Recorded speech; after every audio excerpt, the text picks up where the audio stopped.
పేరు మరి శివరామకృష్ణ, జనసేన పార్టీ ఉమ్మడి కృష్ణా జిల్లా అధికార ప్రతినిధి. మా నూజివీడు మండల అధ్యక్షుడైనటువంటి ఎర్రంశెట్టి రాము గారిని మొన్న 28వ తారీఖున చింతమనేని దెందులూరు ఎమ్మెల్యే అయినటువంటి చింతమనేని ప్రభాకర్ గారి అనుచరులు ఇష్టారాజ్యంగా ఆయన చెరుకు తోటలో పొలంలో పనిచేసుకుంటుంటే దాడి చేసి ఆయన్ని భౌతికంగా ఇష్టారాజ్యంగా కొట్టి బూతులు తిట్టి సెల్ ఫోన్లు లాక్కొని ఆయన మీద దాడి చేసి గాయపడిన పరిస్థితి నెలకొని ఉంది. దీని మీద అదే రోజు మా మండల అధ్యక్షులైన ఎర్రంశెట్టి రాము గారు 3 టౌన్ పోలీస్ స్టేషన్కి దాడి జరిగే ముందు ఒక గంట ముందు విఆర్ఓ వీళ్ళు అక్కడ అధికారులు కొంతమంది వాళ్ళు వస్తున్నారు, ఇట్లా గొడవకు వస్తున్నారని చెప్పడంతో 3 టౌన్ సిఐ గారికి ఫోన్ చేసి ఇట్లా వాళ్ళంతా మా చెరుకు ట్రాక్టర్ని ఆపటానికి వస్తున్నారండి, మీరు రక్షణ కల్పించండి, వాళ్ళంతా దాడికి వస్తున్నారని చెప్పి 3 టౌన్ సిఐ గారికి ఫోన్ చేసి విన్నవించినా కానీ ఎటువంటి చర్యలు తీసుకొని ఫలితంగా ఈరోజు ఆయనకి దాడి జరిగింది. కూటమి ప్రభుత్వం వచ్చిన తర్వాత చింతమనేని అరాచకాలు పెరిగిపోయినాయి. మేము ఈరోజు ఆయన ఒక 7 నెలలుగా ఇబ్బంది పడుతున్నాడు. ఆ ఇష్యూని లోకేష్ గారి దృష్టికి ప్రజా దర్బార్లో తీసుకెళ్తాం జరిగింది. అలాగే ఏలూరు జిల్లా కలెక్టర్ గారికి ఈ విషయాన్ని అక్కడ ఉన్నటువంటి చెరువుతో అక్కడ పొలాలను మొత్తం కూడా ఒక 15 మంది రైతులు 100 ఎకరాలని మొత్తం కూడా చెరువు నీటితో నింపేస్తున్న విషయాన్ని, రైతులు నష్టపోతున్న విషయాన్ని ఏలూరు జిల్లా కలెక్టర్ గారికి ప్రజా ఫిర్యాదుల వేదికలో పెట్టడం జరిగింది. అలాగే జనసేన పార్టీ కేంద్ర కార్యాలయం వద్ద జరుగుతున్నటువంటి జనవాణిలో పెట్టడం జరిగింది. ప్రతి అధికారికి కూడా రాము గారు వినతిపత్రం ఇచ్చారు, కానీ ఎవరు కూడా రెస్పాండ్ అవ్వని ఫలితంగా ఆ ఇష్యూని అక్కడ చెరుకు తోటలో మోకాటి నోతు నీళ్ళల్లో నుంచొని దాన్ని సోషల్ మీడియాలో పెట్టారని చెప్పి ఒక 6 నెలల క్రితం రాము గారి మీద విఆర్ఓతో ఇక్కడ ఇదే 3 టౌన్ స్టేషన్లో పోలీస్ స్టేషన్లో ఫిర్యాదు చేయడం జరిగింది. ఇప్పటికి కూడా ఎర్రంశెట్టి రాము గారి మీద కేసు ఉంది. ఆ తర్వాత ఇప్పుడు నిన్న చెరుకు నరుక్కొని ఆయన లోడు తీసుకొస్తున్నప్పుడు అడ్డుకొని దాడి చేశారు. ఈ విషయానికి సంబంధించి చింతమనేని ఈ నియోజకవర్గంలో అరాచకాలు పెరిగిపోయినాయి. ఇది అధికారం వచ్చే తర్వాత కొంతమంది మాత్రమే తెలుగుదేశం నాయకులకి తలకి ఈరోజు గర్వం పెరిగిపోయింది, అహంకారం పెరిగిపోయింది, గర్వం తలకెక్కి కొట్టుకుంటా ఉన్నారు. కొవ్వు బట్టి కొంతమంది తెలుగుదేశం నాయకులు ఎమ్మెల్యేలు కొట్టుకుంటా ఉన్నారు. మాకు జనసేన నాయకులకి అవమానం జరుగుతుంటే తట్టుకున్నాం, మమ్మల్ని మీటింగ్కి పిలవకపోతే తట్టుకున్నాం, ప్రోటోకాల్ ప్రకారం మమ్మల్ని ఇన్వైట్ చేయకుండా మమ్మల్ని కార్యక్రమాలు చేసుకుంటుంటే తట్టుకున్నాం, కానీ భౌతికంగా మా మండల అధ్యక్షుల మీద దాడి జరిగితే ఊరుకునే ప్రసక్తే లేదు. ఖచ్చితంగా దాడి చేసిన వారిని పిలిపించాలి, వాళ్ళకి కఠినమైన సెక్షన్స్తో అరెస్ట్ చేసి శిక్షించాలి. అలాగే మా వాళ్ళిద్దరు సెల్ ఫోన్లు లాక్కుంటం జరిగింది, ఆ సెల్ ఫోన్లను ఇప్పించాలి.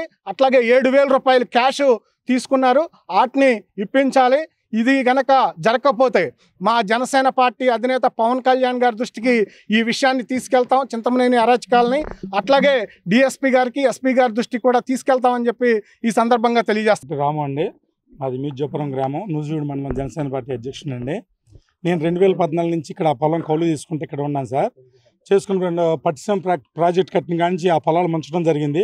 అప్పుడు దుగ్గిరాల రైతులు అందరం కలిసి కూడా అప్పుడు కాటమనేని భాస్కర్ కలెక్టర్ ఉన్నప్పుడు పోరాటం చేసాం, అప్పుడు కూడా చేశాం సార్. అప్పుడు కూడా మీడియా క్లిప్పింగ్లు అన్నీ ఉన్నాయి. తర్వాత ఆ 3 సంవత్సరాలు పోరాటం చేసిన ఏ అధికారి స్పందించపోయేసరికి ఊరుకున్నారు సార్. అనుకోకుండా వైసీపీ గవర్నమెంట్ వచ్చేసరికి అప్పుడు అబ్బాయి చౌదరి గారికి రైతులందరూ విన్నవించుకోవడం జరిగింది. అప్పుడు ఇరిగేషన్ ఏడీ గారు మేడంని అక్కడికి స్పాట్లో పంపించి ఎంక్వైరీ చేయించారు.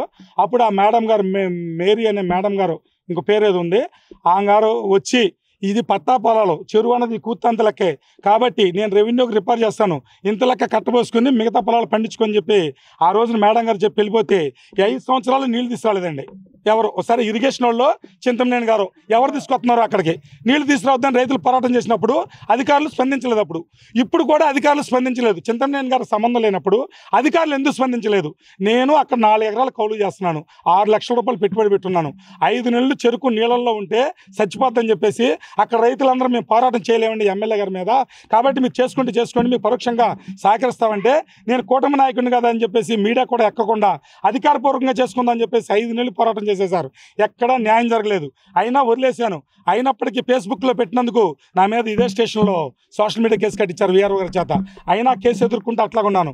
అన్నీ మూసేసుకుని నా మానాన్ని నేను ఆ చచ్చిన చెరుకును వదిలేసి మిగతా చెరుకు ఖైలు చేసుకుందని చెప్పేసి నేను పంట నరుక్కుంటుంటే నిన్న 28వ తారీఖు దౌర్జన్యంగా వచ్చి ఎరా నా కొడక సోషల్ మీడియాలో పోస్ట్ పెట్టావు కదా చెరుకు చచ్చిపోయిందని, ఇప్పుడు చెరుకు ఎక్కడ నడుతున్నావు నా కొడక, నువ్వు ఎవడరో కౌలు రైతు నా కొడక, ఇక్కడికి వచ్చి నువ్వు మా మీద కంప్లైంట్ ఇచ్చి బతుకుతావు నా కొడక, రే లంచోళ్ళారా వెళ్ళమంటే వెళ్ళలేదంటారు నా కొడకలారని ముట్టవాళ్ళని తరిమేస్తే వాళ్ళని ఆపట వాళ్ళ తందాకి వెళ్తే నన్ను కొట్టారు, మళ్ళీ వాళ్ళు వెళ్ళిపోతున్న ఆపటాకి వెళ్తే అక్కడికి వచ్చి నన్ను కొట్టారు, కొట్టి వీడియో తీస్తున్నానని చెప్పేసి మీడియా కుర్రోడు అతను నేను అక్కడ ఉంటే అతను ఫోన్ లాక్కుని నా ఫోన్ లాక్కుని పెన్నుతో సహా కెమెరా ఉందని చెక్ చేసుకుని జేబులో ఉండే 7,000 రూపాయలు క్యాష్ తీసుకుని నా కొడక నువ్వేం చేస్తా చేసుకుని అక్కడ దిక్కుని కాడ చెప్పుకో అని చెప్పేసి అరే జేసీబీలు తీసుకురండి అని చెప్పి జేసీబీ తీసుకుని 5 ఆర్డర్లు తీసుకొచ్చి దౌర్జన్యంగా నా చేలోకి దిగే నా పట్టా పొలంలో ఉన్న ర్యాంపుని తవ్వుతుంటే అడ్డుకున్నందుకు అరే ఈ నా కొడుకులు ఇక్కడ కప్పేసి ఎత్తే దిక్కు లేదు ఇవ్వడం లేదు, సవాళ్ళు కూడా దొరకరంటే అప్పుడు ఆ కుర్రోడు అటు పారిపోయాడు, నేను అటు పారిపోయి మళ్ళీ 3 టౌన్ పోలీస్ స్టేషన్కి వచ్చి ఆశ్రయం పొందాను.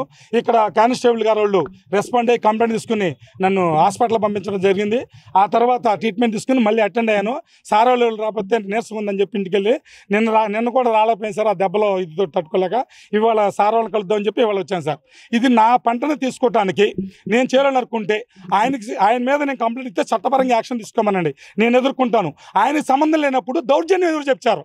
నా మీద దౌర్జన్యం చేసి ఆ పొలం దున్నేసి మా పొలం లాక్కుని డబ్బులు లాక్కుని చేసింది ఎవరో చింతమనేని గారికి సంబంధం లేనప్పుడు ఆ దౌర్జన్యం చేసింది ఎవరు, న్యాయపరంగా చర్యలు తీసుకోండి. ఆ దౌర్జన్యం చేసిన పేరు కంప్లైంట్ ఇచ్చాం కాబట్టి వాళ్ళ మీద అటెంప్ట్ మర్డర్ కేసు కట్టి నా డబ్బులు నా ఫోన్లు ఇచ్చి నా పంటకి నాకు రక్షణ కల్పించాలని మీడియా ద్వారా కోరుకున్నాండి. ఇవాళ చంపేస్తారు, రేపని చంపేస్తారు, లేకపోతే ఇప్పుడు పంట తగలు పెడతారు. ఇప్పుడు అక్కడ ట్రాక్టర్లో ఎక్కడ మొత్తం ఎక్కడెక్కడ సామాన్లు వదిలిపెట్టామండి. ముట్టవాళ్ళు మేము అందరం పారిపోయి వెళ్ళిపోయాం. అక్కడ ఏం జరిగిందో కూడా తెలియదు. ఇప్పుడు మీడియా సమస్యలు వస్తే అక్కడ జరిగిన అన్యాయం కూడా మీరు కల్లారా చూపించడానికి ప్రపంచానికి తెలియజేస్తారని చెప్పేసి ఈ మీడియా మిత్రుల ద్వారా తెలియజేసుకుంటాను. మరిన్ని వీడియోస్ కోసం ఛానల్ ని సబ్స్క్రైబ్ చేయండి. లేటెస్ట్ అప్డేట్స్ కోసం వాట్సాప్ ఛానల్ ని ఫాలో అవ్వండి. ఆ లింక్ డిస్క్రిప్షన్ లో ఉంది.